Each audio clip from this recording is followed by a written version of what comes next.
he has been using his tactical ballistic missiles, cruise missiles, rocket artillery to systematically annihilate and destroy everything from command and control to the power grid, transportation infrastructure, you name it. And the Ukrainians are in very bad shape right now. I don't think they can sustain very many more strikes. And actually, millions of Ukrainians are being told by their own government, pack it up, move west, because we can't keep you in these cities. We can't heat the place. We can't protect them. And that's, of course, another positive development, because the Russians would prefer that these places don't have civilians in them. It makes it much easier to conduct operations. So I think you're going to see massive offensives on at least 2 or 3 axes with a couple of 100,000 troops on each one. We'll see what they do. They're going to cut off the Polish border from Kiev. So there'll be an enormous Russian force between the Polish border and Kiev. Wow. There'll be an enormous Russian force that encircles and cuts off and destroys what's left of the Ukrainian forces in the south. They'll come up from the south. This is almost a vice or a pincer movement with Kiev in the middle.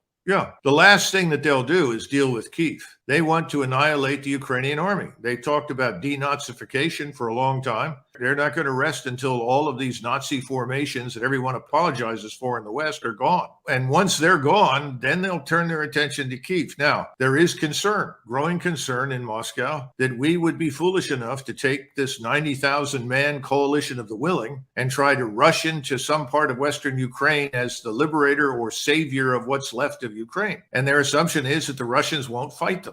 Well, the Russians obviously don't want a confrontation with us, but depending on how we do this and how far we're willing to go, we could end up losing those troops to enormous military power directed against them. We don't have the replacements. We don't have the fuel. We don't have the repair parts. We don't even have the ammunition anymore because we've given it all to Ukraine. And we're on our own. Poles, a few Romanians, and us. The rest of NATO is not interested in marching eastward into Russia. So it's a dangerous situation. They're aware of it. And that's another reason why they fear that if they do end up in a confrontation with us and they utterly destroy our force on the ground, that we will then turn to the use of nuclear weapons. That's the concern.